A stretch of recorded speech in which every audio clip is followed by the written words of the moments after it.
Good morning, everyone. Good morning, Bart, everyone. unmute yourself and say good morning. Good morning, everyone.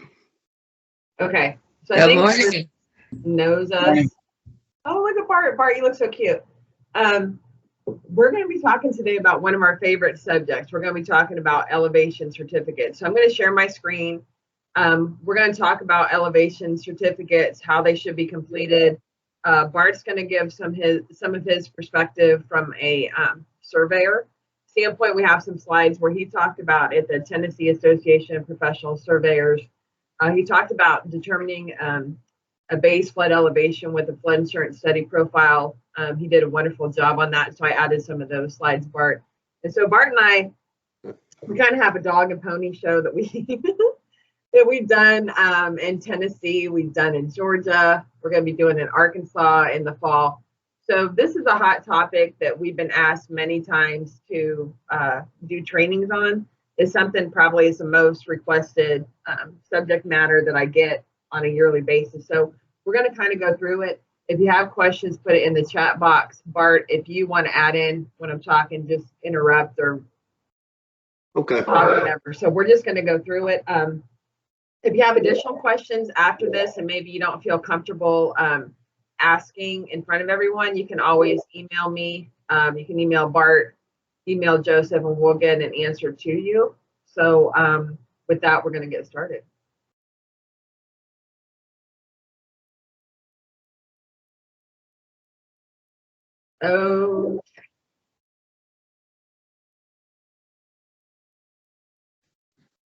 Okay, so as you can see here, when you think about the purpose of an elevation certificate, the main purpose of the elevation certificate is for flood insurance policy rating. That's one of the #1 things that is the purpose of the elevation certificate.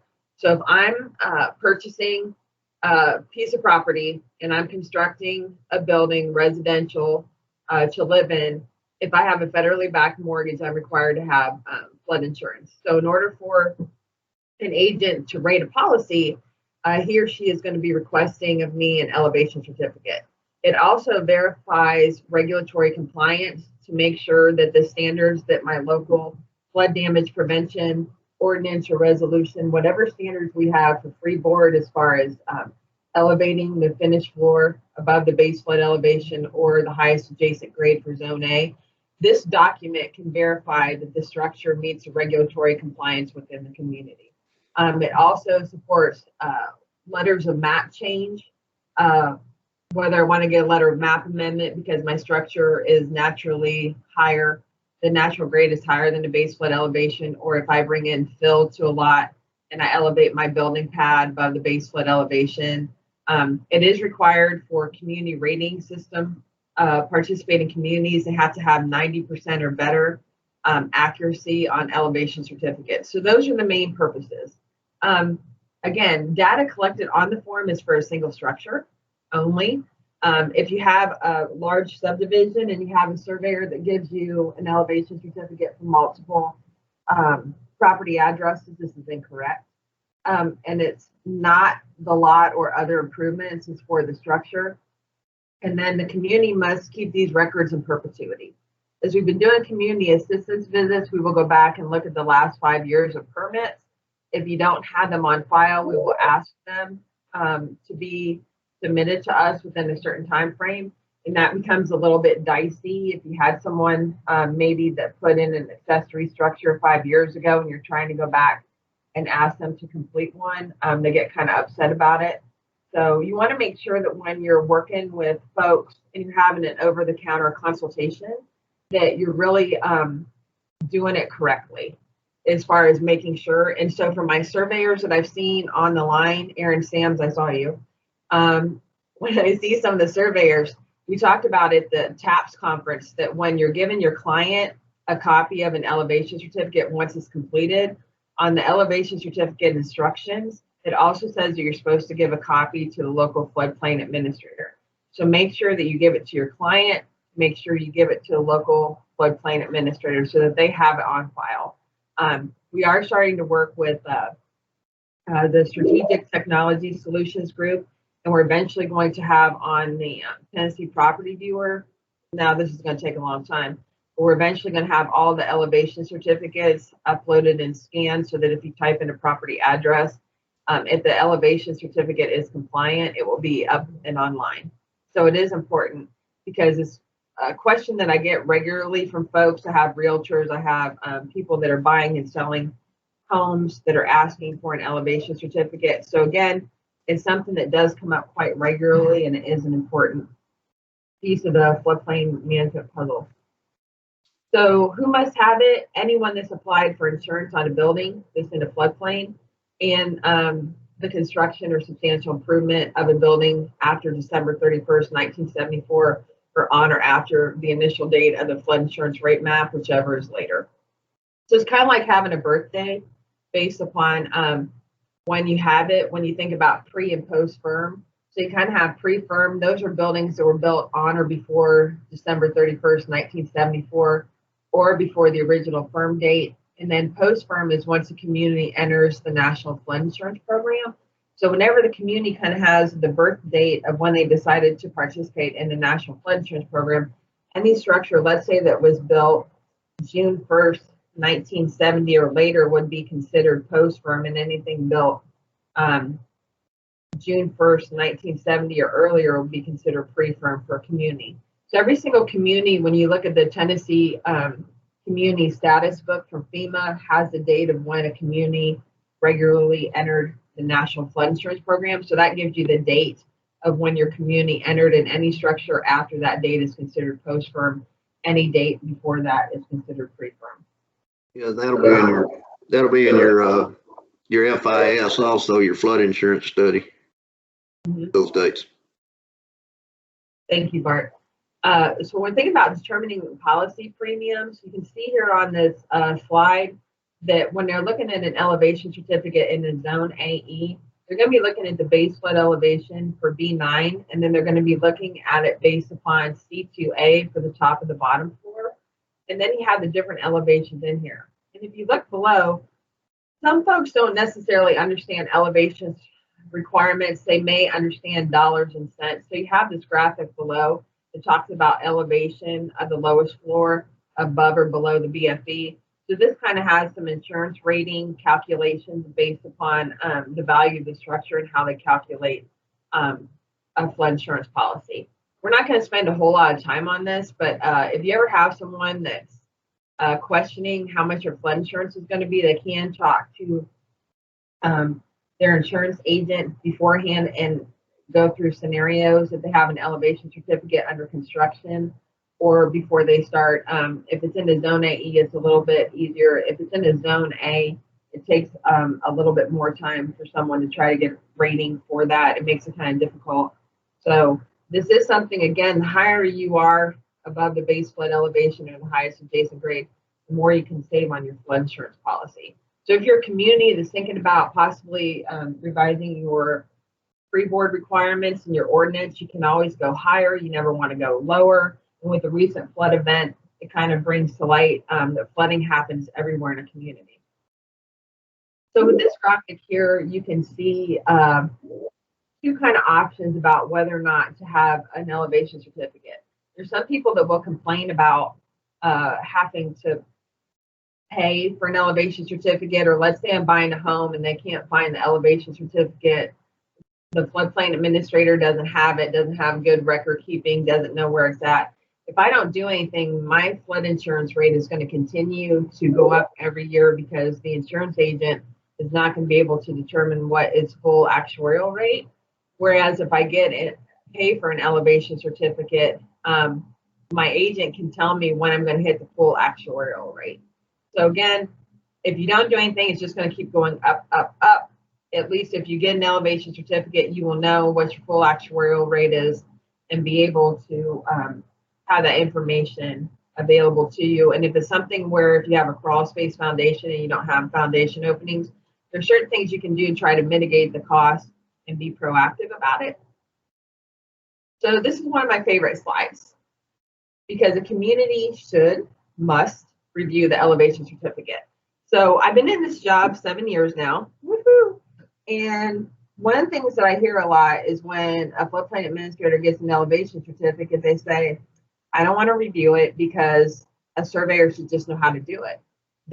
That's their professional competency. So if they do it, they stamp it, it's right, I don't have to look at it. So I put it in the filing cabinet, it never sees the light of day again. That's not a good method of madness. That's not a good operating procedure. You want to review an elevation certificate because you want to ensure that it's complete, is accurate, and is compliant.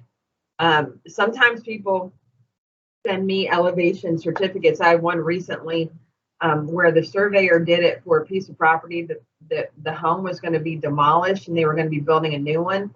So I did the elevation certificate based upon the structure that was going to be demolished. And so after several emails, figured out that he didn't do it correctly, had the wrong building diagram number and other information. So again, if you're not sure how to review an elevation certificate, we did send out elevation certificate videos earlier this year. We sent them out that you can watch. If you have questions, you can always send them to me and have me look at them. Joseph and I sit and look at elevation certificates and write up errors and different things to be corrected. And again, the structure will be in violation until proper finished elevation certificate is provided. So again, you do have the method that if someone is doing something incorrectly, that you can issue a stop work order. You don't issue the certificate of occupancy until it's completed. You do have that right. I know sometimes people are adverse to having confrontation and arguments and difficulty, but again, you're looking out to make sure that it should be compliant with your regulations, and then you're also trying to look out for the homeowner that's purchasing the structure to make sure that it's compliant. Something from a surveyor's point of view, you are floodplain administrators, and usually, well, I'd say 90% of the time, the mistakes on an elevation certificate are in anything but Section C. Section C is the only one that's got to be really completed by a surveyor. And so as a floodplain administrator, you should be able to tell the surveyor how to do the rest of the certificate. Section C, maybe if you get some argument out of the surveyor, maybe they've got some ground to stand on, but the rest of the certificate is floodplain management. It's not surveying. Right, 100% right. And that's something where there's been a lot of friction, a lot of anxiety, a lot of fear. So, you know, we want to try to go through this today, and we'll send out the presentation later. But again, at least making sure that the community name is correct, community identification number in Section B is correct, and some of the other information about the flood insurance rate map, flood insurance index, some of this stuff you guys should know. And if you don't know, you can go to the FEMA Map Service Center website and look at your community information just so that you have an idea of what's going on. And even making some notes as far as what pertains to your community, because there's some that are having watershed studies. So they're having different kind of flood insurance rate map dates that are kind of stair steps. You have some that are one date, others that are a little bit newer, and maybe a couple others that are even newer than that. And just making sure that you understand that information is crucial. So when we look at the different sections for the elevation certificate, the first one for Section A is property information. The second is firm information, flood insurance rate map information that's specific to your community. Section C, as Bart talked about, is building elevation if the BFE is determined. Section D is a survey certification. Section E is building elevation for Zone A that has no base flood elevation information available. And then Section F is property owner certification, and Section G is community information. Again, Section G is optional, but it is kind of helpful if someone is rating a flood insurance policy, if you have the date of construction and the date of completion, so that they know when to start the flood insurance policy. Bart, does this look familiar? Who certifies building elevations? Surveyors in Tennessee. So as you can see in this picture, Bart was up in Portland, Tennessee, working on an elevation certificate for Malcolm and Linda Crawford. And he was out there with his equipment. And of course, I took pictures, and we had a really good day. And I got to see him in his element doing an elevation certificate. It's a long process. but Bart was working with his assistant Kevin and did a really good job and was very thorough, meeting with the client and talking with them. So again, we talk about who's authorized by law to certify building elevations in Tennessee. It's a surveyor. So if you get an elevation certificate from an engineer that is incorrect, that they're practicing beyond their scope of work, so it should be a surveyor. Now the next slide talks about the definition of surveying. This is from TCA.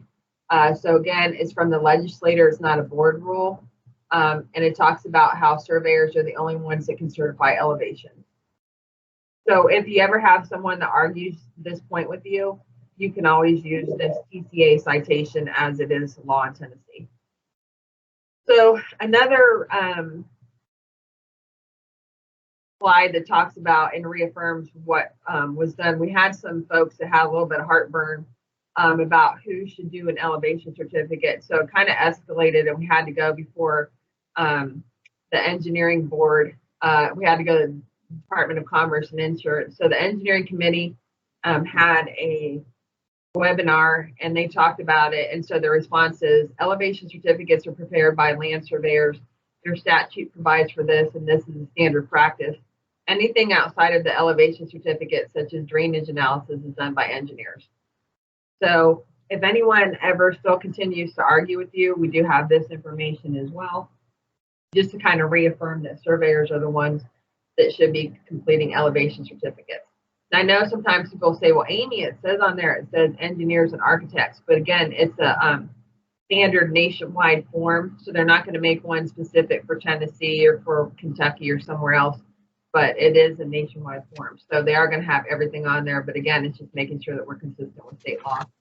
So the elevation certificate has instructions that the property owner, representative, or local official who is authorized by law to administer the community floodplain ordinance can complete section A and B.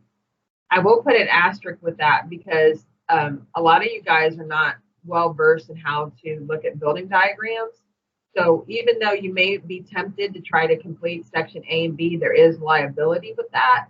So you want to make sure, I always just recommend that the surveyor complete those sections because sometimes there's confusion with as far as is the attached garage and an enclosure, or is it attached? There's different things as far as a crawl space and other things with that can be kind of difficult to do. So we just kind of recommend that everybody work with a Tennessee surveyor to complete the certificate, just because they're more well versed in looking at building diagrams and have more experience in doing that. So as we start to look at the elevation certificate for sections A1 through A3, you complete all items except for insurance company use. You see in the upper right-hand corner where it's kind of boxed in, you can see the policy number and company number.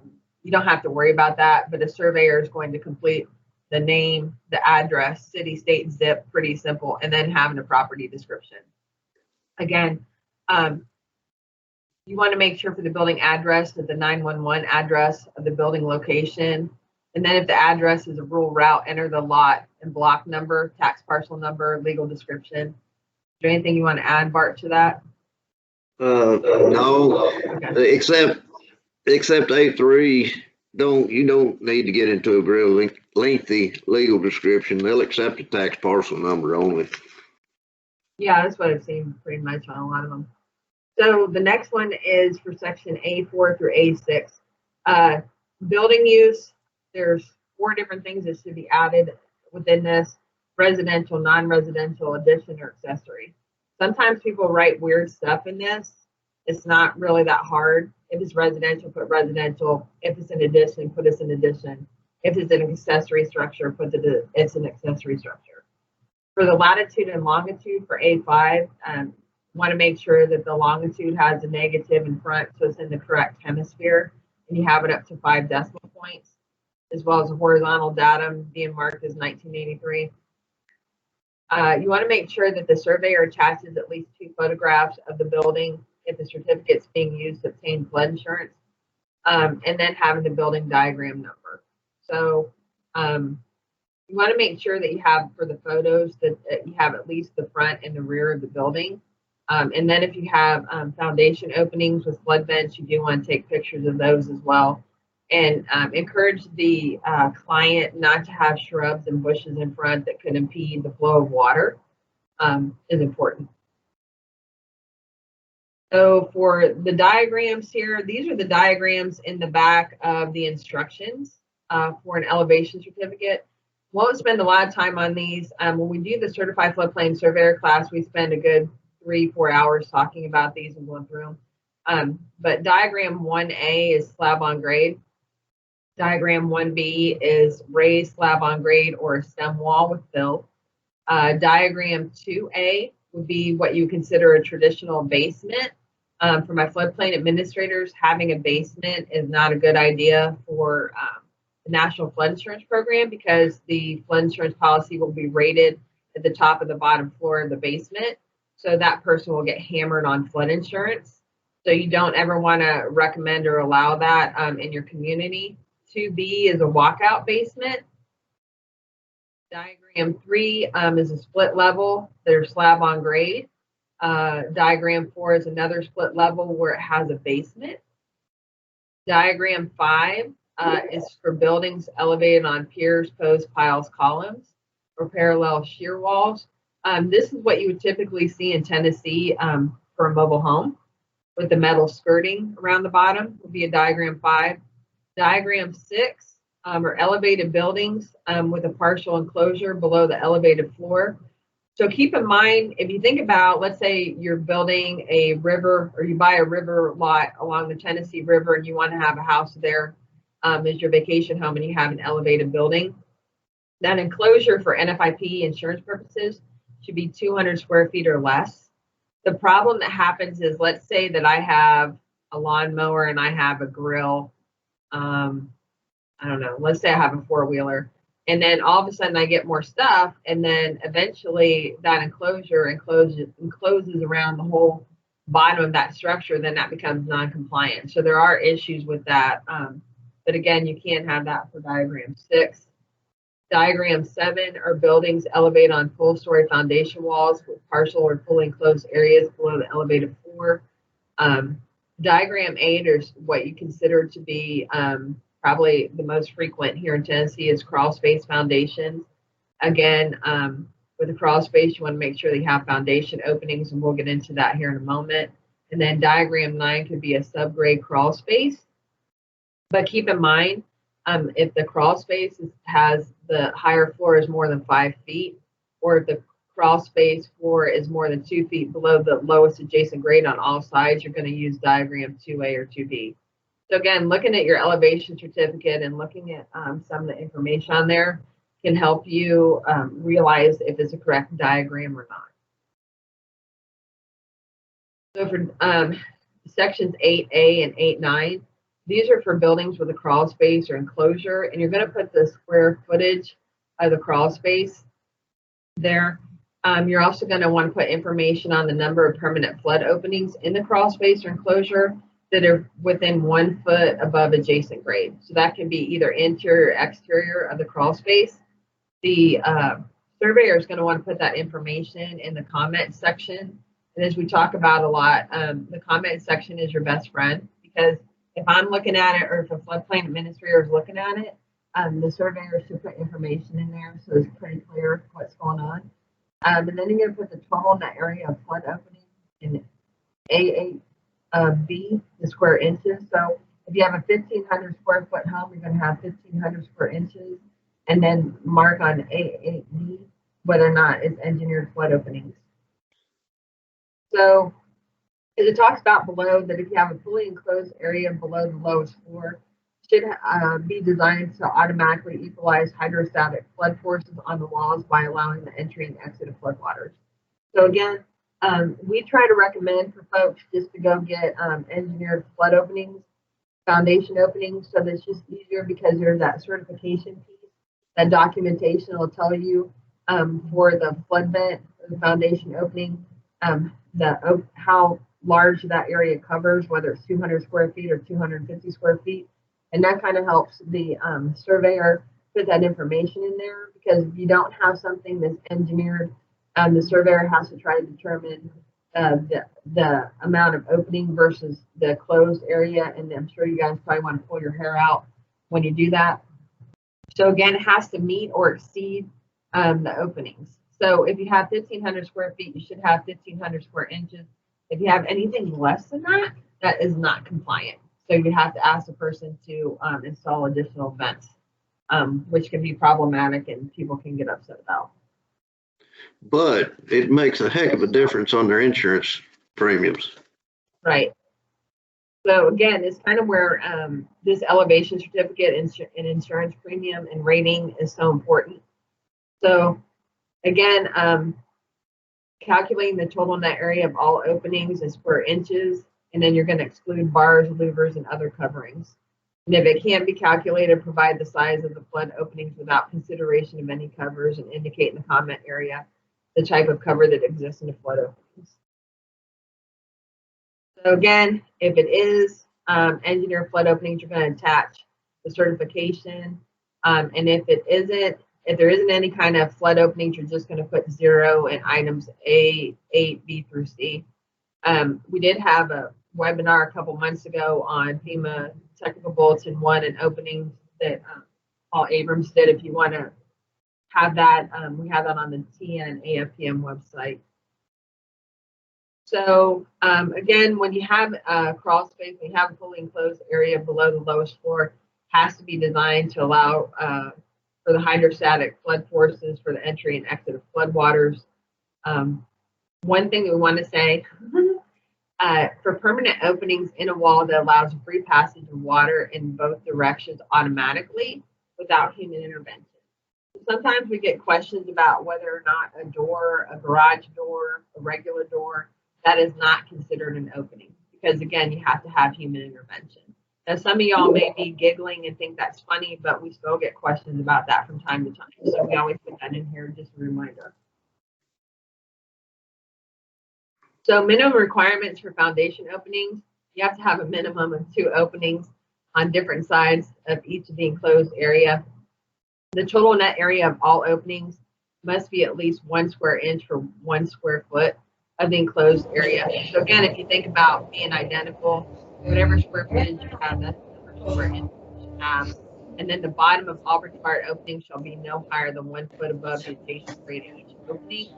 And again, making sure it's automatic. The next one has a little bit more information here about if you're using the interior grade, put it in the comment section, and making sure in that area cannot be reasonably estimated. Comments. The next one is talking about enclosed area below the flood design flood elevation. Again, having a minimum of 2 openings on different sides, and then making sure the openings shall not be less than 3 inches in plane of the wall. So the opening. Hey, Amy, there's a lot of interference. We can't hear. I can't hear you well. There's some sort of interference coming in.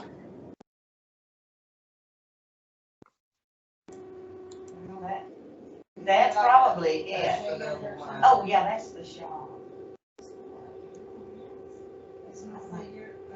Okay, guys, can y'all mute yourselves, because we don't want to hear y'all talking. Not that you don't have anything lovely to say, but this we want to make sure that everybody can hear.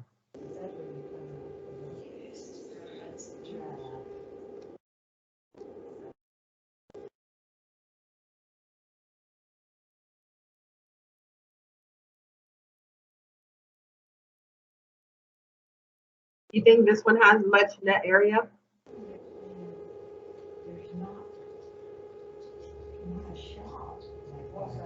Is this flood opening 1 foot? May or may not be. This looks like 1 foot or less. Yeah. This is the chart.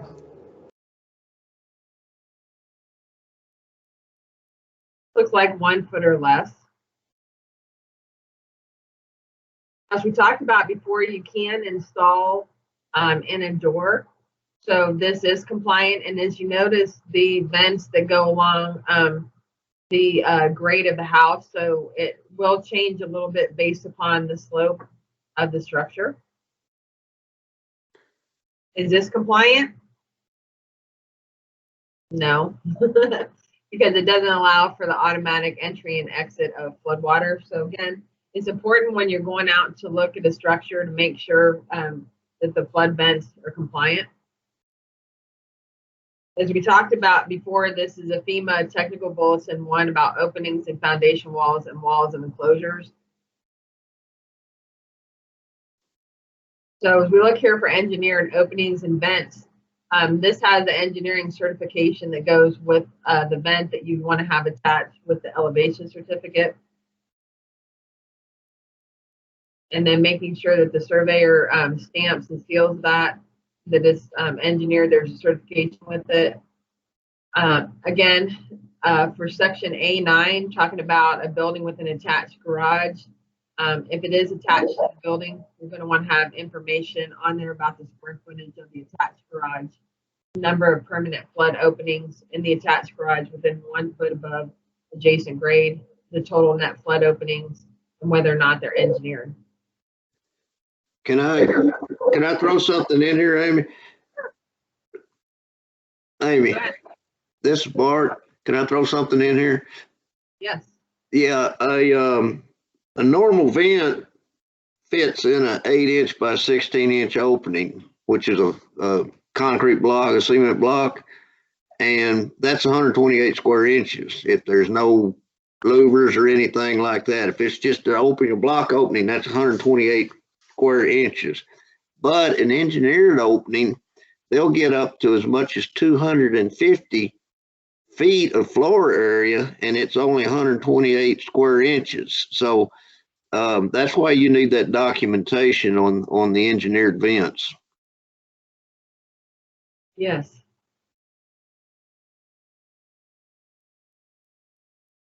All right, so another thing to make sure of is that for building photographs that you have 3-inch by 3-inch color photographs, that they're digitally acceptable, and having at least the front and the rear of the building. If the building is split level, you want to make sure that you have at least 2 additional photographs. And then it's helpful to show the lowest level of the building that is above grade. And then you want to make sure that you have the date the photograph was taken, because it's supposed to be within 90 days of certification. So see here again, it has to be within 90 days of certification. And then it should capture all elements of the structure that are key, especially flood openings, as we talked about before. Okay, so when we talk about section B, this is another section that can be, certain elements here can be problematic. I've never understood why on some of them, but they always are. So we'll go through each one of these. Again, we'll go through these kind of little by little here. But for the first one is making sure that you have an NFIP community name and community number. So sometimes it gets a little bit problematic if it's out in the county, but it still has a city address, you know, if it's in a rural part. So you want to make sure that you have the correct community name and community identification number. And if you're the floodplain administrator, there's nothing wrong today with taking some notes and going, okay, I'm going to figure out what my CID number is. County name, state, and then for B4, you're going to put in the flood insurance rate map panel number. And then for B5, you're going to put the suffix. So normally when there's a map number at the end, there's a suffix, whether it's A, B, C, D, E, whatever. You're going to put that suffix in B5. The firm index date, that always seems to be wrong on a lot of them. Again, it's not necessarily always going to be the firm panel effective date. So we always try to encourage surveyors to make sure that they look at the FEMA Map Service Center website under effective products. It'll tell you the firm index date. Under effective products, that's the first one in the list.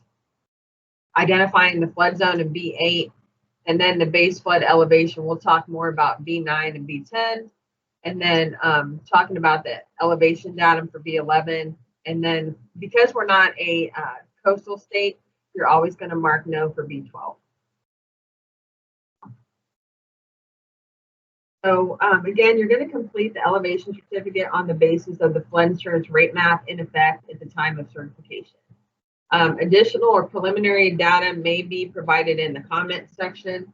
So if there's a watershed study going on and then preliminary maps have a higher base flood elevation, you can use that information and put other and mark preliminary data and put information in the comment section. So for determining the base flood elevation, you do not include freeboard. So as I'm infamous, the flood insurance study is your best source in Tennessee. The firm can be used on coastal or lacustrine areas with whole foot BFEs. So the only reason why you would mark firm on an elevation certificate is if you're in a coastal state and you're in a coastal V zone. But because we don't have any coastal zones here in Tennessee, that cannot be used. I cannot stress that enough. And again, you can confirm the stillwater elevation in the FIS, which may be up to a ½ foot higher. For AO zones, indicate the depth, not the BFE.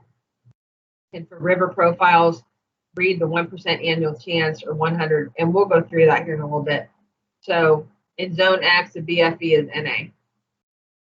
So we're going to get into this a lot more, kind of dig deep on this. But one thing I can't stress enough, when y'all are leave this webinar today, make sure that you look in your files to see if you have your flood insurance study available, because your flood insurance study is your best friend when it comes to verifying base flood elevation information.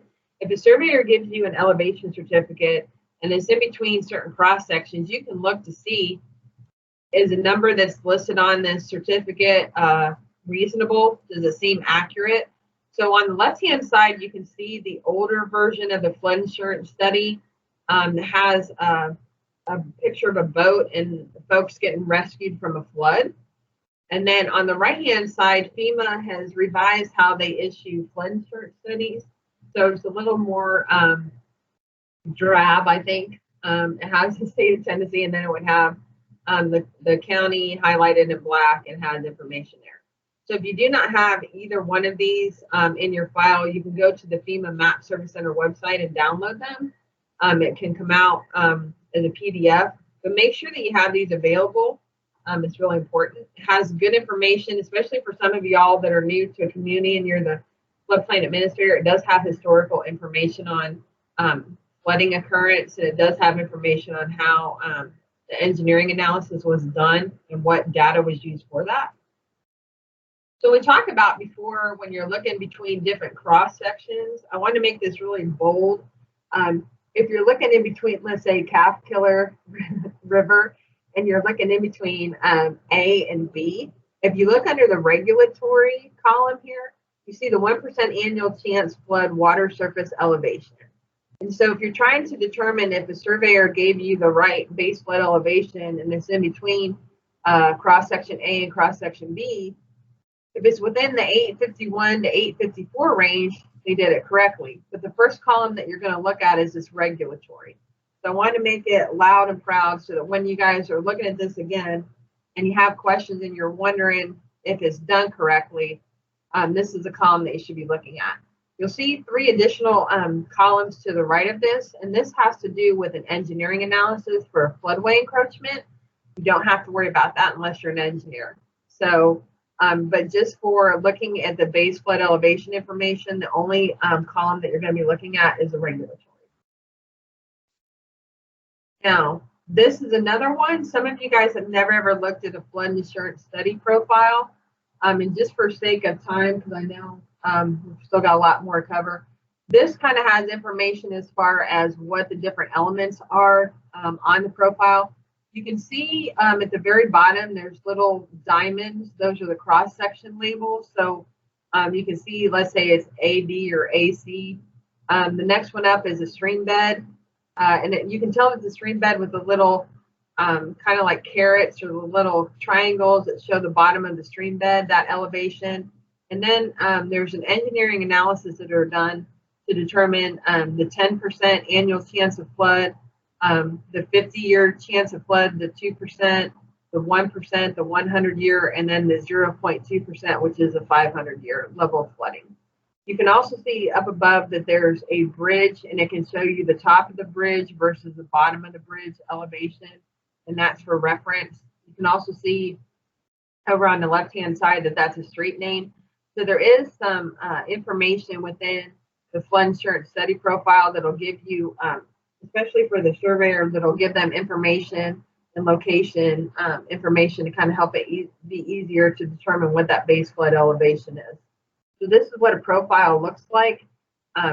Every single flood insurance study has profiles for the different streams that you can look at and has information on there about specific references to that area. So a lot of times when you guys are getting elevation certificates, some of the surveyors have figured, oh, well, hey, Amy's just going to say that, or, you know, if Amy reviews this, she's going to say, hey, I need a flood insurance study profile for B10. But you also have to make sure that if you're getting an elevation certificate, that there's actually a worksheet, because they can put any kind of number for B9 for the base flood elevation, but you have no real way of knowing if that's true or not. So it's totally okay to ask the surveyor before you issue a CO, say, hey, I need a BFE worksheet. I need to know how you calculated the base flood elevation for the structure. So you should have something similar to this diagram here to determine what the base flood elevation is of the structure. And again, they're going to be looking at the upstream corner of the structure, measuring it perpendicular to the stream center line. Bart's going to go through a little bit more of that here in a little bit, but you want to make sure that they have this worksheet with the elevation certificate. So I know one surveyor that's on the call today, because I saw him pop on. Stan Hines does a really good job over in Knox County and Knoxville in the East Tennessee area of making sure that he has the worksheets with his elevation certificate. So some of you guys that work with certified floodplain surveyors across the state, they have been doing a good job of having the profile with the elevation certificate. But still, when I do community assistance visits, I'm not seeing enough of them. But just because they check that doesn't mean they actually did it that way. They just have heard through the grapevine that Amy is going to ding them on that. So make sure that you have that worksheet as an attachment with your elevation certificate. So the next one just shows a little bit measuring from the cross section over 250 feet upstream. So Bart, you want to talk about this a little bit? Okay. I use this slide to kind of just show people how do you relate the structure to the different zones on a firm. Like structure 1 would be in a AE and X, so you need to put both of those in. What is it, B8? What it is? Yeah, B8. You put AE and X. Don't put AE only and don't put X only, because it's in both of them. And then 2 is obviously an X. 3 is obviously an X. 4 is in the floodway, the regulatory floodway, but that's still just in the AE zone.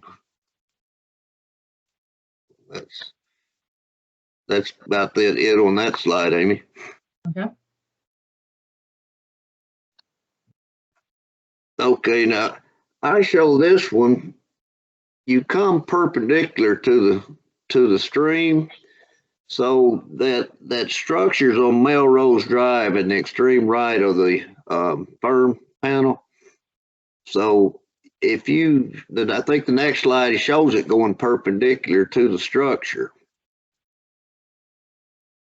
Yeah, this is incorrect. Now the reason is there's a hump between the stream and the structure. So you've got that long zone X, there's no way water can get to that structure. So you need to go toward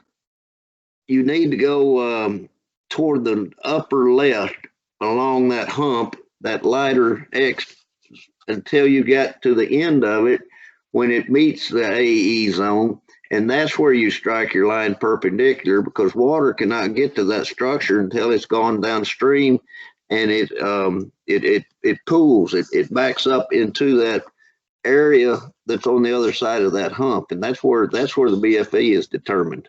So the next slide shows that right there.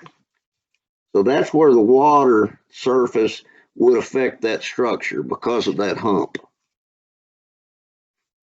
Now, like I say, think like your water. You can't get to that structure until you swim downstream a little bit. That's it for that one. Now, I say never ever use, for any reason, use the firm. Well, you have to in an AO zone and a AH zone. That's your, and then if you're, of course, this coastal V, but an AO and an AH, that's the only place you can get your base flood elevation is the firm. And the newer maps coming out, where they have a pooling situation, a still water situation, they have it out to tenths. So in that case, the new maps, you'd be able to use the firm and not necessarily the FIS. It never hurts to go and check it, double check with the profile or the floodway data table. But the new maps do carry it out to a tenth, and supposedly you can use that elevation if you're in that pooling POOL pooling situation.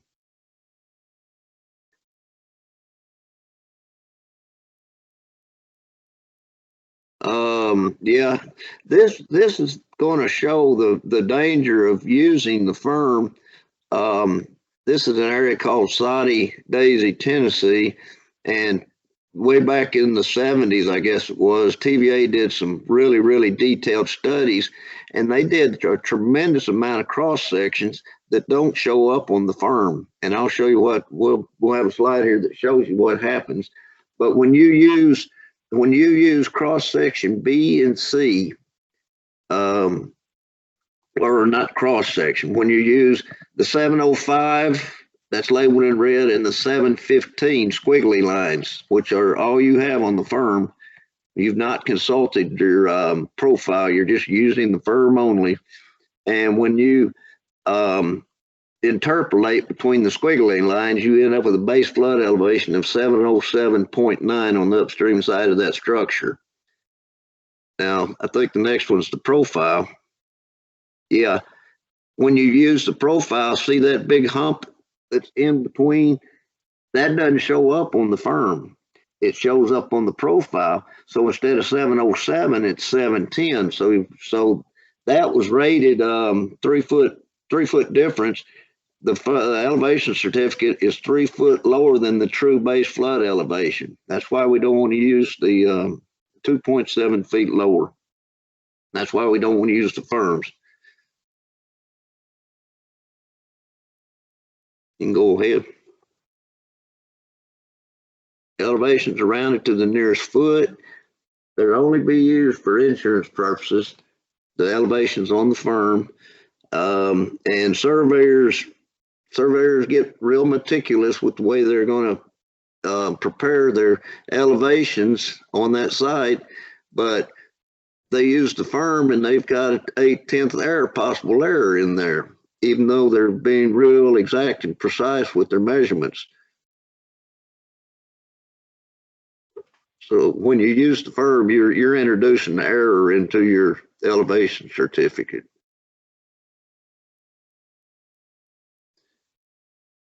And like we saw on that Soddy Creek, they don't show the nuances of this true profile because there was a big hump on that Soddy Creek profile that didn't show on the firm. And so that's the only way you could find that 2.7 foot difference was to have the profile.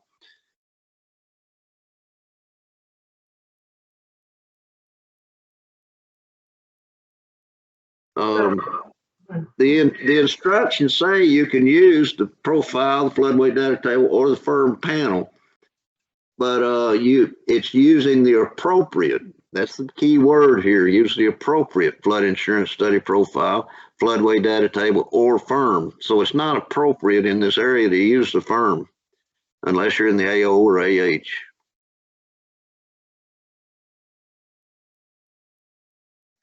So like we talked about before, the real reason that the firm is listed because it can be a coastal VE.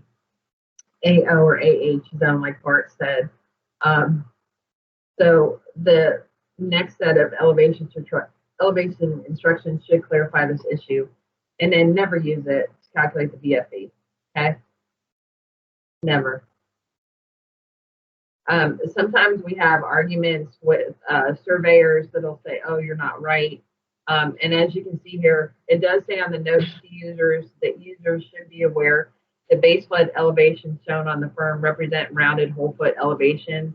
These BFEs are intended for flood insurance rating purposes only and should not be used as the sole source of flood elevation information. So again, and then it talks about accordingly, flood elevation data presented in the flood insurance study report should be utilized in conjunction with the firm for purposes of construction and or floodplain management. So a lot of times when I go out and do community visits, I take this with me just so that if a floodplain administrator has questions or if they're being questioned on why they're telling a surveyor that, you know, unfortunately we haven't been able to reach every single surveyor in Tennessee to educate them on this, but we've been trying the last couple years at the TAPS conference to do a certified floodplain surveyor 101 class, just kind of an introductory class. And if you guys think this 2 hours today is a lot, we do 4 hours. We kind of cram 8 hours into 4 hours, and we try to hit all the high points and everything. So we try to make sure that we get this information out to everyone. So we're just kind of preaching the gospel of the FIS and making sure that it's being done correctly. Because again, some of you guys, it may be your friend, it may be your family, it may be your kid someday that buys a property that's in a floodplain. And again, if you think about fast, cheap, and accurate, everybody wants it fast, everybody wants it cheap, and people don't necessarily care about accuracy, and that can come back and hurt you in more ways than one. And you can pay for it dearly. You try to get an elevation certificate done cheaply and quickly, and it's not accurate, you're going to be paying for that error for the life of your mortgage, for the life of the loan. And some of you guys have kids that are going to be going to college, you have retirement, other expenses in life that you have to deal with. And so if it's done correctly and you're not overpaying for it because it was done incorrectly, is a beautiful thing. So we look at the flood insurance study profiles for B10. Again, for B9, for B8, you're going to put the flood zone. If it's a zone AE, you're going to have the base flood elevation. It has to be to 1/10 of a foot. And then you're going to indicate the source of the base flood elevation or base flood depth. So again, as we talked about for quite some time today, you're going to use a flood insurance study profile. Really should never ever have marked the firm. No community in Tennessee that I'm aware of has a community determined study, because there are some that maybe have something that's done, but it wasn't done through an engineering analysis. So be skeptical of that. Or sometimes surveyors will try to say that they did some sort of study to determine the base flood elevation. Be wary of that, because if there is going to be some sort of analysis for the base flood elevation, let's say you're in a zone A, there has to be an engineer that does an engineering analysis and does all the hydraulic modeling for that. It takes a long time to do it. Somebody's got to review it to make sure it's correct. So again, be very wary if someone has community determined, or if there's a surveyor in Middle Tennessee that keeps trying to submit elevation certificates and he's saying that he determined the base flood elevation. That's not correct. And again, if you have something that looks squirrely, you can always send it to me and say, hey, Amy, can you look at this? What do you think? I know something's wrong with it. I'm not sure what. We can go through it together. Now, if you have something where it is zone A and you have a base flood depth that's been determined by the Corps, and the surveyor shoots the water surface elevation of a nearby stream and adds those together to get the base flood elevation, they can mark other and then put, let's say, USACE base flood depth, and put that information on there and then attach that letter to the elevation certificate. That's important. So moving on to B11 is talking about elevation data used for the BFE. Most of the time it should be NAVD 1988, unless you're in Hardin County. They have NGVD 1929. So again, you want to make sure that the surveyor is using the correct elevation datum based upon how the maps were generated. It has that information on a flood insurance rate map. It has that information in the flood insurance study profile. Again, it's just making sure you double check that information. And again, is a building in the coastal barrier resource area? The answer is no. As we talked about earlier, looking at the flood insurance study profile, again, this is just a good thing, a good reference just to look at. When you guys have time, just look at it so that you kind of understand that if a surveyor is giving you a base flood elevation, that they're using that 1% annual chance line.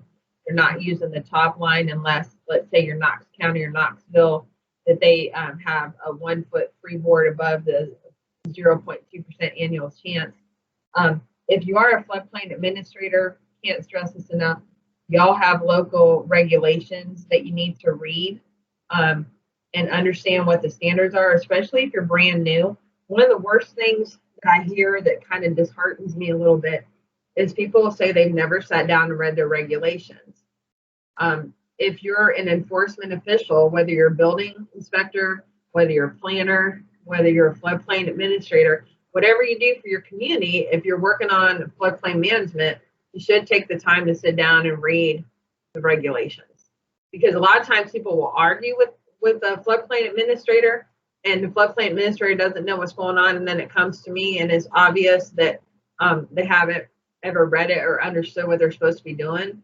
So it's totally acceptable if someone comes in your office and you're not sure what you're supposed to be doing, to reach out and say, hey, Amy, I have questions. I have a zone AE and somebody wants to do this building diagram, this, that, and the other.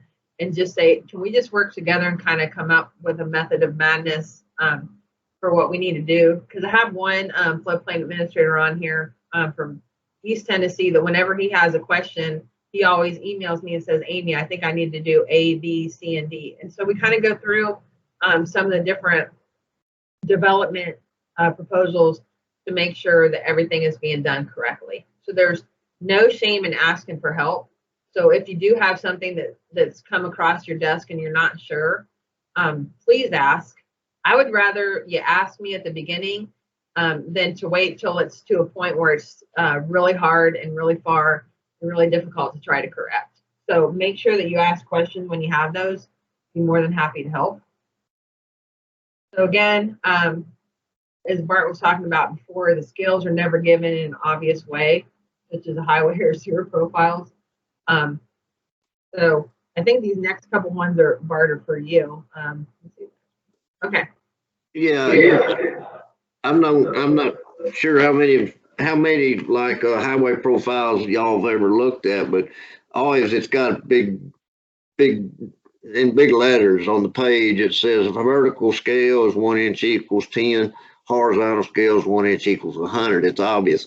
Well, they don't tell you that on a profile, and I find surveyors having trouble sometimes with this because it's not written on there. You have to determine it yourself. So the bottom numbers on this chart are the horizontal scale, and they're at 1/10 of a mile. In other words, they're 528 feet per inch, which is an odd scale, but that's what they are on this map. So you've got to determine that, and that's what you've got to work with. It's 528 feet to the inch.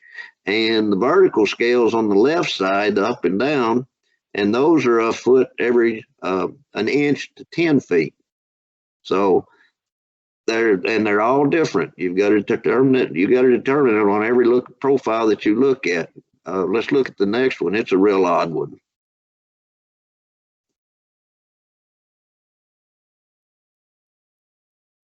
Next slide there, Amy. Yeah. This is the Tennessee River. It's 2 miles to the inch horizontally, 2 miles to the inch, and vertically it's 20 feet to the inch. So, you know, on this whole page right here, there's like 18 miles of river, and there's maybe 2 feet of drop. So you've got to determine your scale when you look at it. Next one.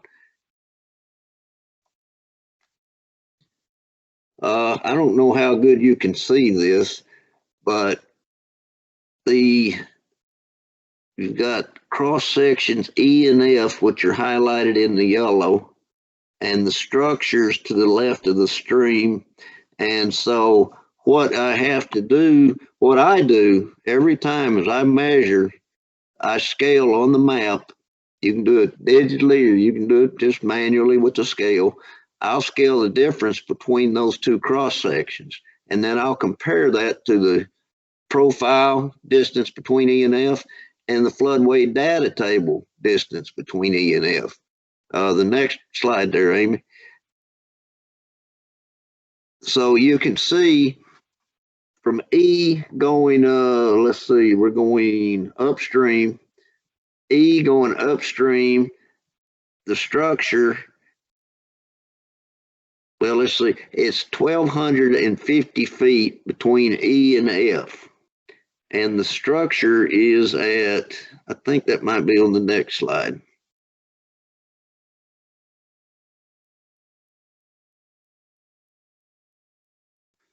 Between E and F, if you'll see the first column, that's the distance in feet above Chattooga Creek. So E is 3,289 feet above Chattooga Creek, and F is 4,351. So you end up with 1,062 feet difference between those two cross sections. Well, the map shows 1,250. So we've got to reconcile that some way. Next slide. You got to use proration. Now, I don't want to get this overly complicated, but from, I don't know how much y'all remember proration from your arithmetic classes in high school and stuff, but it's just basically the firm's got 1,250, the floodway data table's got 1,062. So the firm, it was 780 feet to the structure. So we've got to make this ratio work out where, what is the distance that I scale on the firm, on the profile. So 1,062 to 1,250 is like 780 feet to something, and it's 663 feet. You, well, there's your little equation. It's a pretty simple equation to come up 663 feet. And so then you scale that on your profile from E and F, which you can see at the bottom. So this is a 50-foot scale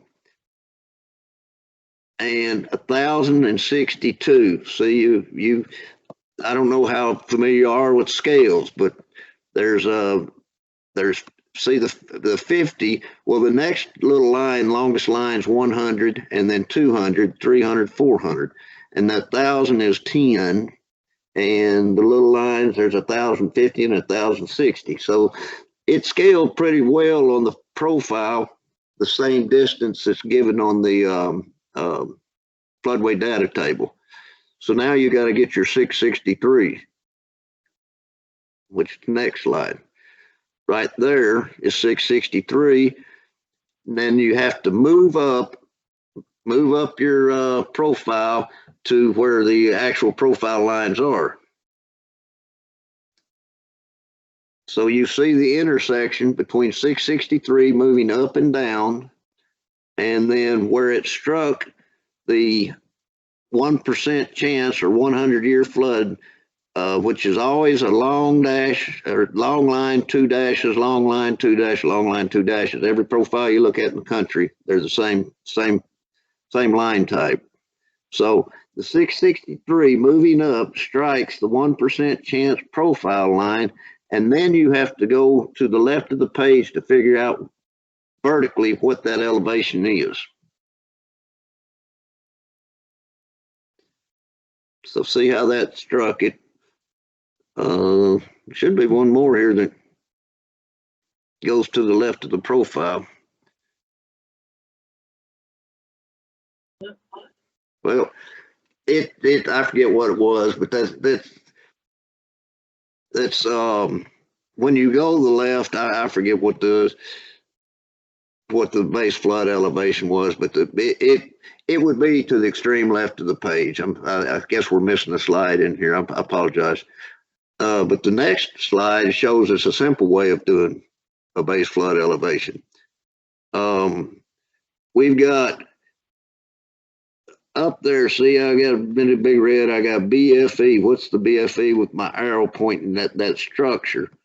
Well, if you'll notice that structure, the upstream side of that structure coincides with B and H cross section, BH cross section, right above the 773 squiggle.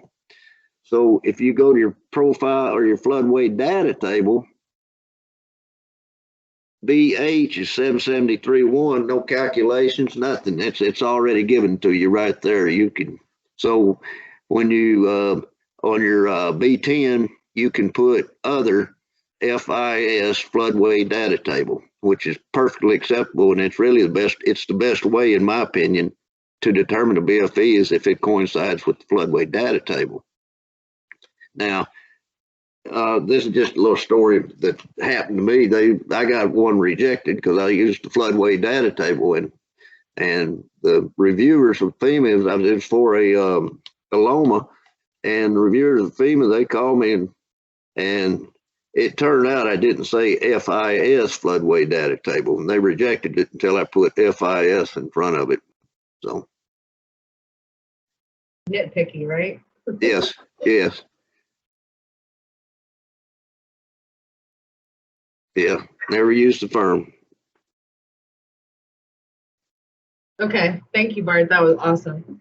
So again, as we talked about, making sure that you check the box for the source of the BFE data. And again, using the FIS profile, making sure that you have the elevation datum for B9, and then indicate that the building is not in a coastal barrier resource area. So we talk about elevation certificates. There's two kind of lanes, right? You get in the fork in the road where you look at section A, you put the property information, you put the building diagram information. Section B, you have the community information. And then if I'm a floodplain administrator, then there becomes a fork in the road, right? So the next thing to think about is, if I have a structure and it's in a floodplain, do I have a BFE determined or do I not? So you kind of have that fork in the road where either if you in a zone AE with a base flood elevation determined, you're going to kind of go to the left and you're going to make sure that the surveyor completes section C and D. And if there's no base flood elevation determined, if I'm in a zone A and there's no way to get that BFE determined, then I'm going to complete section E. That trips a lot of people up. It trips a lot of surveyors up. Sometimes I get review elevation certificates where section C is completed. I'm sorry, yeah, section C is completed, section E is completed, everything is completed, and you look at, if I was a floodplain administrator, I wouldn't know what to do. Sometimes it gets a little bit confusing. So want to make sure that when you guys get the presentation that you kind of mark this slide, because it'll kind of help you if you're looking at elevation certificates and you have a zone A, what do I do? If I have a zone AE, what section needs to be completed? And it kind of can help a little bit. Just kind of have that separation to understand if you have a base flood elevation determined, what section should be completed versus if I don't have any, what should be completed. So for section C that has a base flood elevation, for C1, you're going to determine, the surveyor is going to determine is it based upon construction drawings, building under construction, or finished construction. Again, the standards in everybody's flood damage prevention resolution is to mark that it's a finished construction.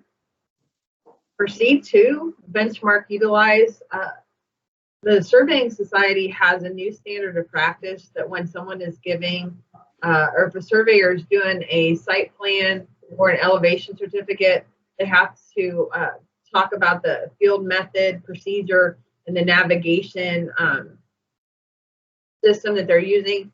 So for benchmark utilize, they can't just put a nail in the pavement, because way back when Bart sent me an elevation certificate that had for the benchmark utilize, it had nail in the pavement, and it made me crazy. I remember calling him going, this isn't right. And he said, I know. And so that was probably the catalyst to start the certified floodplain surveyor program, was because of that elevation certificate and that benchmark utilize. That is not correct.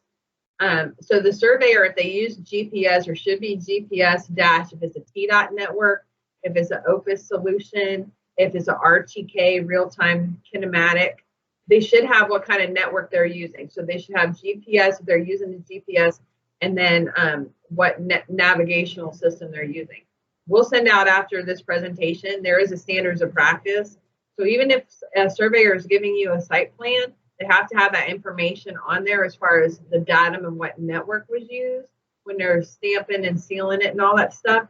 So you want to make sure that the benchmark utilized is correct and that the vertical datum is correct, because you want to make sure that if the maps are NAVD 1988, the vertical datum is 1988. If it's Hardin County and it's NGVD 1929, that they match. So you want to make sure when you're looking at the vertical datum and then looking at the elevation datum used for the elevations below, that they're the same.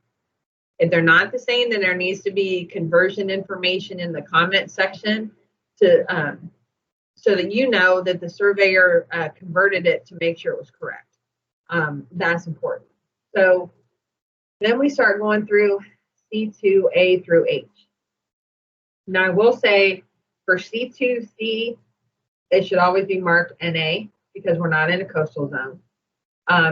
And the other thing that a lot of people are missing is C2E.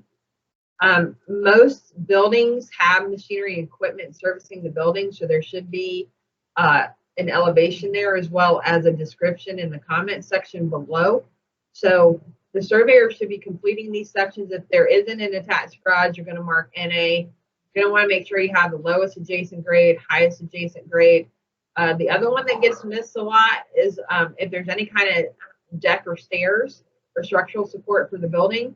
So that's why it's crucial to have photographs of the structure, because sometimes when people send them to me to look at, if that's empty, if there's nothing written in there or typed in there as far as elevation, that'll be sent back to be corrected. So again, you want to make sure that when you're looking at this, at the top of the bottom floor, if you have 1 foot above the base flood elevation for zone AE, that is 1 foot above.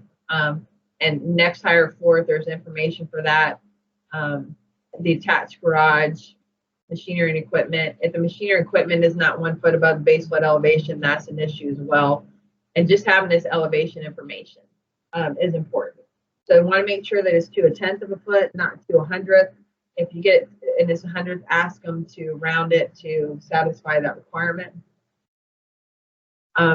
Again, the elevations to be entered in this section are based on construction drawings, the building under construction or finished construction. So if you are doing construction drawings, if you have the base flood elevation in V9, you may just have the lag and the hag, or if the building is under construction, you would have just a lag and the hag. If they have some of the other information is under construction drawings or building under construction, that's a little bit concerning in case they don't have anything there. It's like when Bart was talking about, we've had many discussions on that if it is construction drawings, they should just have the lag and the hag or under construction. Again, the comment section in D can be a surveyor's best friend. Finished construction is only when all machinery or equipment, furnaces, hot water heaters, air conditioning units, that sort of stuff, associated equipment is done and the grading around the building is completed. So Bart always likes to tell the surveyors to make sure that the grass is starting to grow, go out there and shoot those elevations. Again, a field surveyor is required for C2A through H and entering the benchmark utilized and provide the PID or other unique identifier. And as we talked about before, having the different networks there and then making sure that the vertical datum must be the same on which the BFE is based. There is a datum conversion. This is just for the surveyors that are on the call today. NGS, NOAA has this information. Now, if you're a floodplain administrator or you're me, we're probably never ever going to use this, but this is just helpful for surveyors that are on the call today. Again, for C2A through D, you're going to enter the building elevations indicated by the selected building diagram for item A7. If there's an attached garage, enter the elevation for the top of the attached garage slab. And if any item doesn't apply to the building, you're going to put NA. Never going to leave anything blank on an elevation certificate. There has been several questions in the last couple of days that if there's an elevation certificate and something is an error, can the floodplain administrator just write on it? The answer is no. If you write on an elevation certificate, you invalidate it. You can make a copy of a piece of paper, maybe like for section G, when it talks about community information and issuing a permit, you can make an extra copy of that and just insert it in the file, but you don't ever want to write on an EC. If the surveyor writes on an EC, that invalidates it. So again, just keep the pens and pencils away from the document once you get it. If there's an error, a surveyor should have a PDF of that and be able just to go in and tweak something and correct it and send it back to you pretty easily. So for building in A zones, should be the top of the floor. For coastal B zones, this is just extra for y'all today. It's the bottom of the lowest horizontal structural member when you're doing elevation information. And then for buildings elevated on a crawl space, enter the elevation of the top of the crawl space floor. And C2A, whether or not the crawl space has permanent flood openings or vents.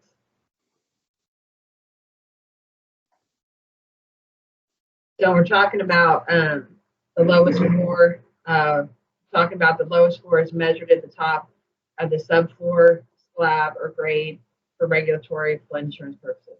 So as you can see here. And then for the lowest floor in B zones, BE. So for some of y'all that are thinking about taking the Certified Floodplain Manager exam, these are questions that you should know. It is kind of hard because we're not a coastal state, but because it's a nationwide exam, you have to know this, but it is the bottom of the lowest horizontal structural member supporting the lowest floor. So for section C, you want to do put the lowest elevation of machinery equipment. Again, that should be C2E. There should be a comment section to say it's the HVAC unit and the location. Is it on the southeast side? Is it on the north side? East side, west side, where is it at? So there should be information in the comment section regarding this. If there's no information in the comment section, there's nothing wrong with asking the surveyor to provide that information. So this is an example of an elevated air conditioner. This is an example of an elevated water heater. This is an example of an elevated electric meters. So again, it's compliant when you have elevated equipment and ducts and anchored tanks. So these are just some examples of those. That's one thing that I see a problem when we're driving around the floodplain and just looking at different communities is that the HVAC units are not elevated, just slab on grade. I mean, when I go home to my mom's house, we have an air conditioning unit in the backyard and it's just slab on grade. And if there ever was a flood in the backyard, it would get zapped because it's not elevated. So I think about that all the time when I go home. This is an example of machinery equipment not anchored properly after a storm event. I have not seen this one in Tennessee, but with this unit being elevated on fill, is this a good idea? No, it is not a good idea. So you want to make sure that if you're a building inspector, if you're a floodplain administrator, that you go out and inspect sites before you issue the certificate of occupancy. If you were to see something like this, you want to ask them to remove the fill and elevate it and make sure that it's anchored properly. Because in a flood event like we had recently, if you get a lot of rain within a 24-hour period, that can wash away and then that unit can be destroyed, which is not, it's a nice chunk of change to get those. And so that would not be good with the summer coming up and being hot. So for C2, F through H, again, you want to enter the lowest elevation of the ground, sidewalk, or patio slab immediately next to the building. And then enter the highest elevation of the ground, sidewalk, or patio immediately next to the building. And then enter the lowest grade elevation at the deck, support, or stairs. And again, these measurements need to be to 1/10 of a foot for F through H. I always like this because for section D, one question, were the latitude and longitude in section A provided by a licensed land surveyor? It should be marked yes. Sometimes it's marked no, and I've never understood that. Do you know why BART surveyors do that? Sometimes they mark no. I don't. Right. I mean, I would think that it would be. So again, if it's marked no, I would ask the surveyor why. That's a little red flag in my opinion. So they would have their name, their license number, and then their contact information below, and their seal, and they should stamp it, sign it, all that good stuff. So the comment section, as we talk about in the Certified Floodplain Surveyor class, use this section to provide additional information. I remember Mike North, when he was still alive, he would talk about one time he did an elevation certificate and he had 2 pages of comments just to make sure that people understood there was a unique structure that he was working on, to make sure that he had everything listed appropriately for that. So again, especially for C2E, when it's talking about the elevation and location of machinery equipment, there should be information in there. So make sure that the surveyor uses that. If there's not any information, again, there's no harm in asking for it to be completed. So for section E, this is one that provides a lot of heartburn for folks, because if I'm in the zone A and I don't have any base flood elevation information, I should be completing section E. Now, sometimes folks will try to attempt this on their own, because it says that you can do a survey not required. So there's a mobile home park in East Tennessee where there was 20 different mobile homes, and the owner of the mobile home park did not want to do elevation certificates for those, and it was a nightmare. And so eventually when he started to try to do these, he did not understand what was necessary. And so after many phone calls that were probably tense, he decided to hire a surveyor just to get it done. So I know sometimes people try to cut corners and try to do this, but it is difficult if you've never ever done it before. So again, they're going to provide elevation information for E1A, the top of the bottom floor, including the basement crawl space or enclosure, the elevation in feet above or below the highest adjacent grade. E1B is talking about the top of the bottom floor in relation to the lowest adjacent grade.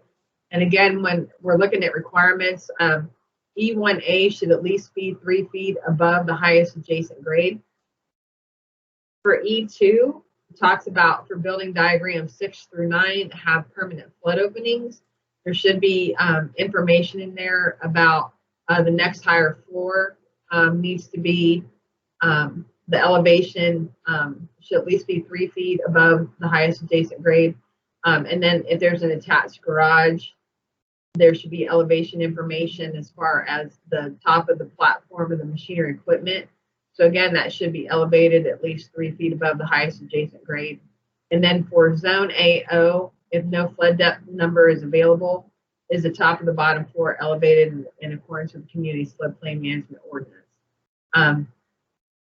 Now, with this section being done, FEMA has the ability that if you are in a zone A, that the surveyor can request a base flood elevation be determined.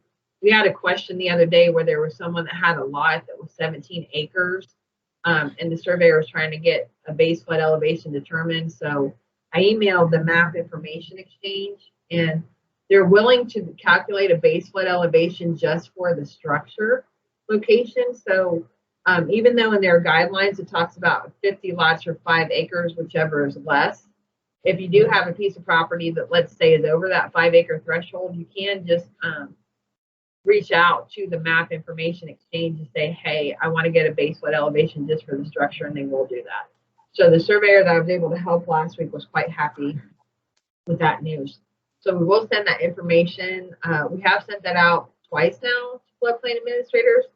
So this is just a friendly reminder that if I send you an email, please read it, because it is very helpful and it'll make your job easier, and it'll help surveyors that you work with. So share the love and share the knowledge and the resources that I send, because it'll help make your life a little bit easier. So for section F, and can I add something, Amy? Sure, go ahead. Go back to that previous slide. If you look at the kind of the heading up there for zone AO, et cetera, the portion that says for items E1 through E4, use natural grade if available. Now, when you go to E1 A, how are you going to, or let's say B, E1B, how are you going to make your crawl space 3 feet higher above the lag to satisfy? I believe aren't most of the ordinances 3 foot in the zone A above the lag? Yes. Yeah. How are you going to do that? Or the hag, okay. How do you accomplish that? Well, if you'll notice that one little section says for items E1 through E4, use natural grade if available. I have one right now. I went out and did a topo survey. He's come in and put in fill, and so now my crawl space is 3 foot above the hag because the natural grade was the hag prior to filling. Now that satisfies the ordinance, and the guy, it's going to cut his insurance down to nothing. He'll still have to buy the flood insurance, but it's going to save him a lot of money by using the natural grade, bringing in the fill dirt, but using the elevation of the natural grade to determine your lag and your hag. Not what's touching the building right now, but prior to filling. Excellent point. Thank you.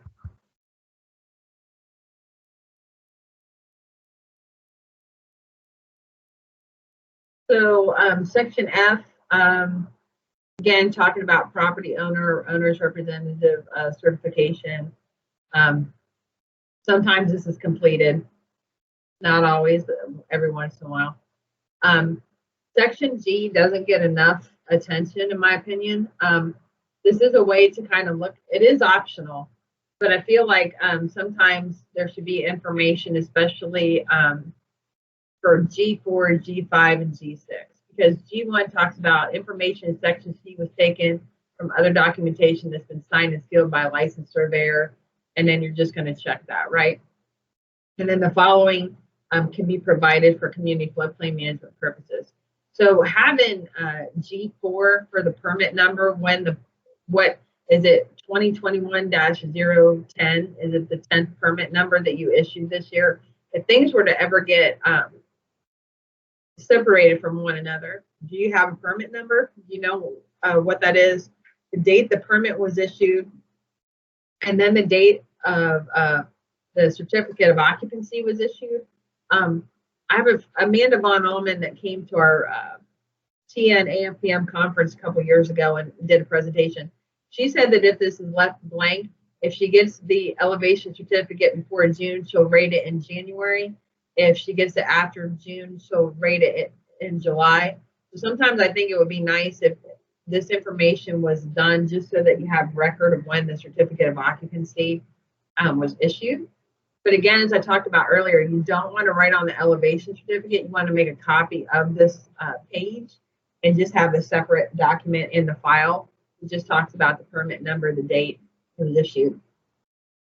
There's additional information here that rarely gets filled out, but this permit has been issued. Is it new construction? Is it a substantial improvement? For G7, you're going to mark whichever is appropriate if it's new construction. And then the elevation of the as-built lowest floor for G8. G9 has the BFE, and then sometimes people have a community design flood elevation. But then also, if you're the local floodplain administrator, completing this and putting your name, title, phone number, and any kind of comments.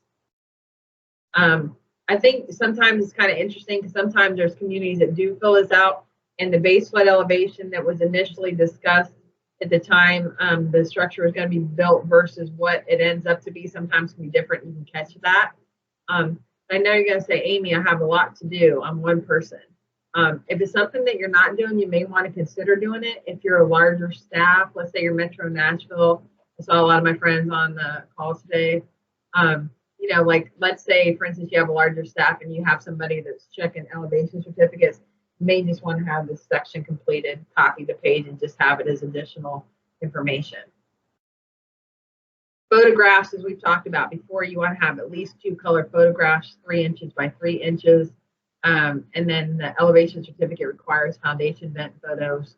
So again, you want to make sure that that's part of the certificate package, that is in there, that there's information, the dates on there. Okay. Really quick, Amy. So we got a question from Tom Brashear in the chat. If you don't do what Bart just described above about a pad, then certified engineered flood vents are required every time because the areas in an A zone below 3 foot elevation, below the 3 foot elevation requirement above surrounding grades are considered to be assumed floodplain base flood elevation, correct? Yeah, I left the flood openings out, but So, let me see.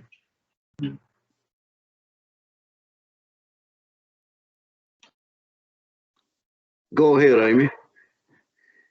I wanted to see if I could see the question. No, it's okay.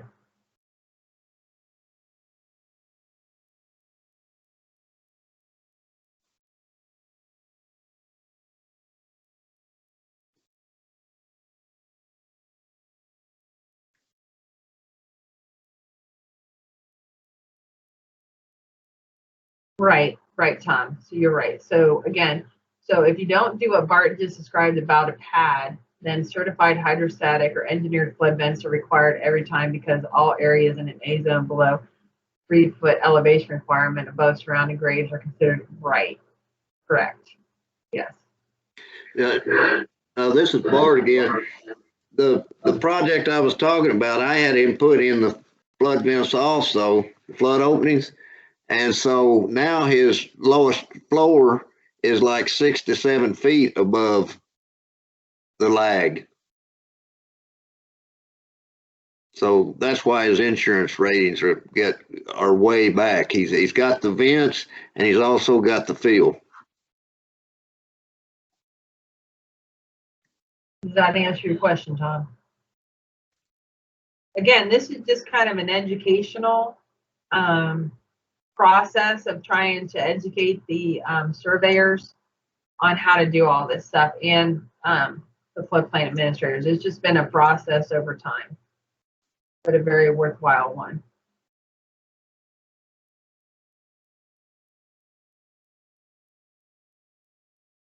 Can you guys still see my screen? Okay. So can someone, what is the main purpose of elevation certificates? Is it to certify a building's compliance with local floodplain regulations? What do you guys think the answer is?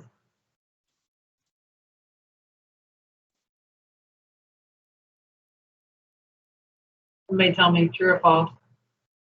Okay, Sam, why?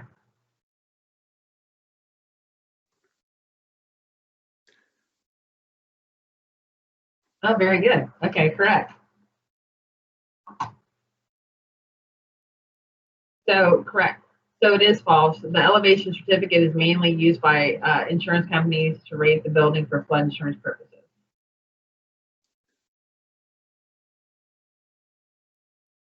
The elevation data recorded in section C must be certified by a surveyor, engineer, or architect as authorized by state law. True or false?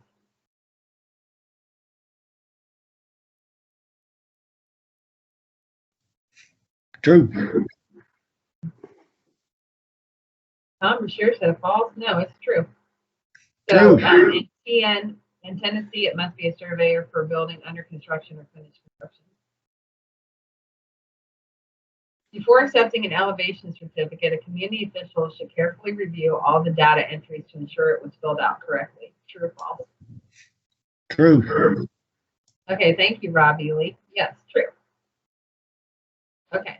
If a building does not have permanent flood openings, then items A8 and A9 should be left blank.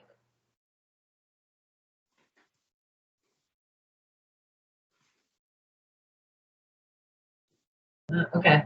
Somebody else, sorry, is it true or false? Somebody type in the right answer and then I'll. Okay. All right, false, because you don't want to have anything blank. You want to have it marked NA. Okay. So always use the outside grade when determining the bottom of the vent is within 1 foot. True or false?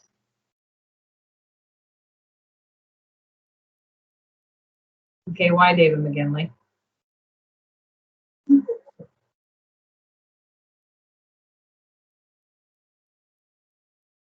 I want somebody to tell me the right answer. Why is it false? Somebody type it in real quick. What did we talk about earlier? Right. Well, Shanna, it can be the interior, so it's false. It must be no higher than 1 foot above the exterior interior grade. Right, David McGinley. Right. So 0 for item C2E indicates that there is no machinery or equipment servicing the building. True or false?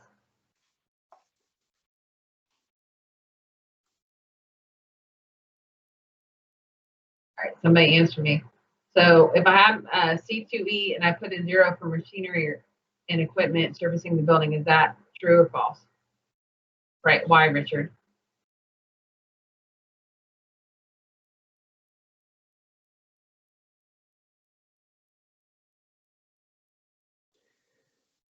So if there isn't right, the surveyor must enter not applicable and then use comments. So if it's a pole barn or something where you're just storing machinery equipment, there's no electricity or anything servicing the building, put that in there. So then we're going to go, thanks all. So then we just kind of look at building diagrams once more. I'm just talking about slab on grade. C2A would be the top of the bottom floor. C2B would be the next higher floor. And then C2F through H would be determined by the existing grade. Diagram 1B, raised slab on grade, stem wall with fill.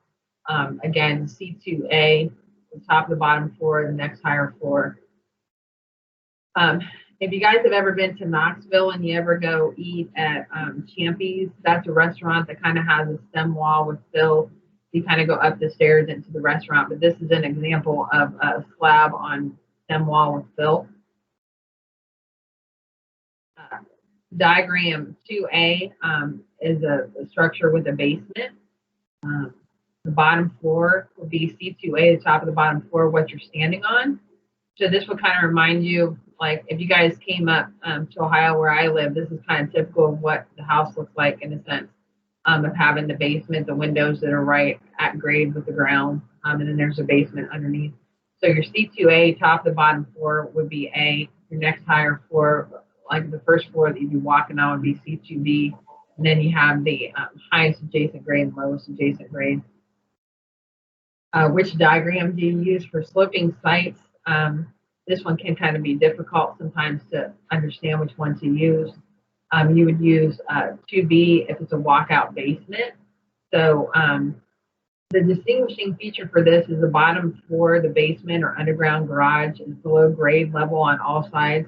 Most of the height of the walls are below grade on all sides, and the door and the area of the egress is also below ground level on all sides. So a good example here is we have this picture with a walkout basement. I think this is a good picture that FEMA has provided everybody to have that diagram. For a split level building, that's either slab on grade, detached, or row type for a townhome with or without an attached garage. You can see the top of the bottom floor there. So sometimes you can see this, like you have a former garage that was done for this. You see C2A is when you walk in there, and C2B would be your next higher floor over there at the front door. Your highest adjacent grade and your lowest adjacent grade on there as well. Diagram 4 talks about split level buildings other than slab on grade, which you can't possibly have a basement. So that would be your C2A, top of the bottom floor, and then your next higher floor for the structure. And this is kind of a good example. And sometimes it's kind of hard. You're just driving by. Sometimes you have to get out and look to see that there's windows and there's a basement, and then the highest adjacent grade and lowest adjacent grade areas. For building diagram 5, as we talked about before, this is what a lot of times you'll see a traditional mobile home that has a metal skirting that's elevated on posts, piles, piers, columns. And again, there's no obstructions below the elevated floor so that water can get in, get out, get on its way.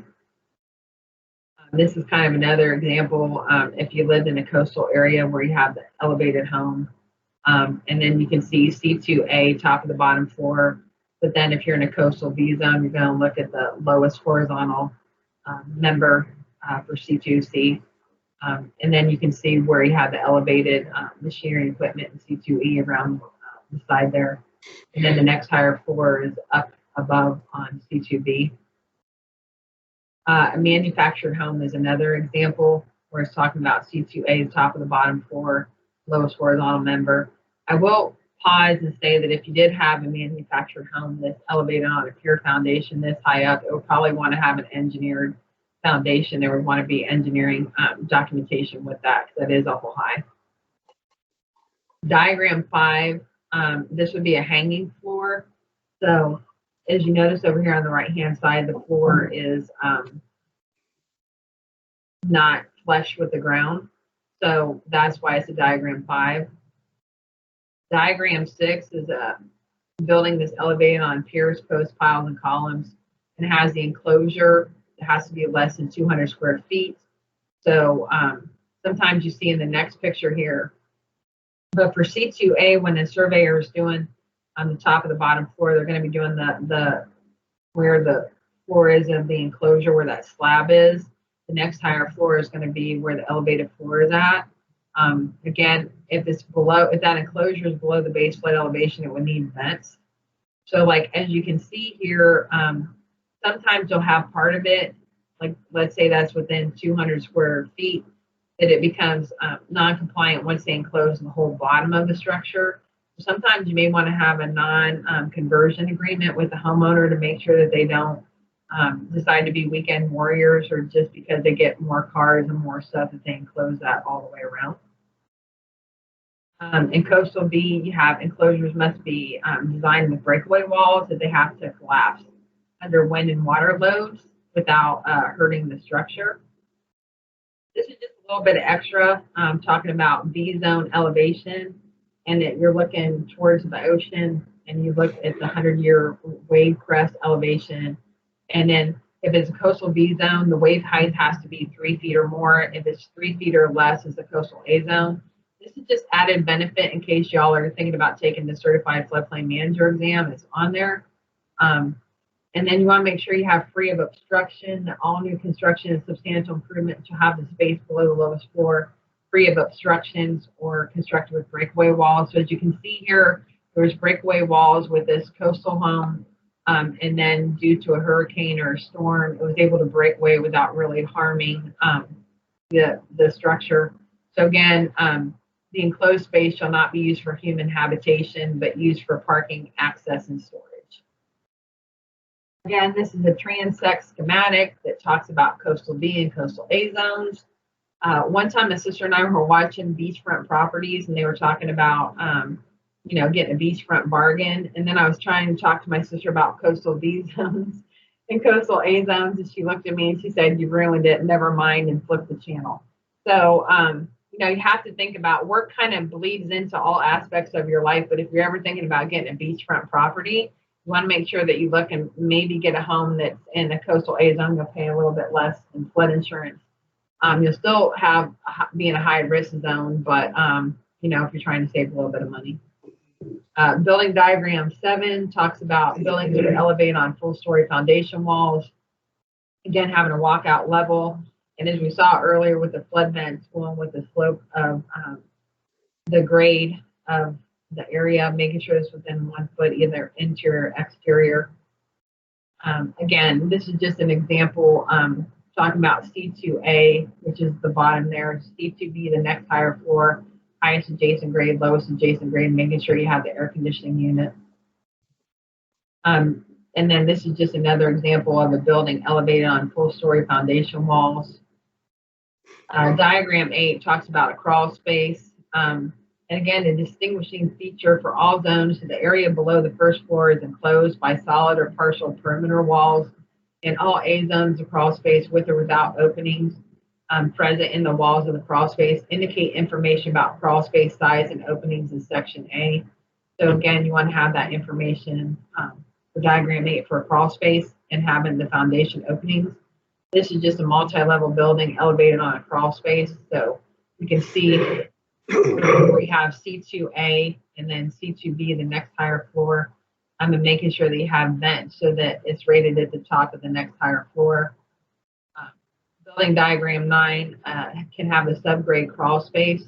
But as we talked about before, if the distance from the crawl space floor to the top of the next higher floor is more than 5 feet, or the crawl space floor is more than 2 feet below the lowest adjacent grade on all sides, you're going to use a diagram 2 for basement. So again, that's important with talking with the builder and with the client to make sure that they stay within those guidelines so that it doesn't become a basement, because they'll be hammered on flood insurance and they'll be unhappy. So 1-story building on a crawl space with an attached garage. And so we are done. So do you guys have any questions? We have about 6 minutes for questions. Want to say a special thank you to Barton Crattie, because Bart and I have done this many times together. Always had fun. Mm-hmm. Any parting words that you want to say, Bart? No, I've enjoyed it, and if anybody has questions, get in touch with me or Amy.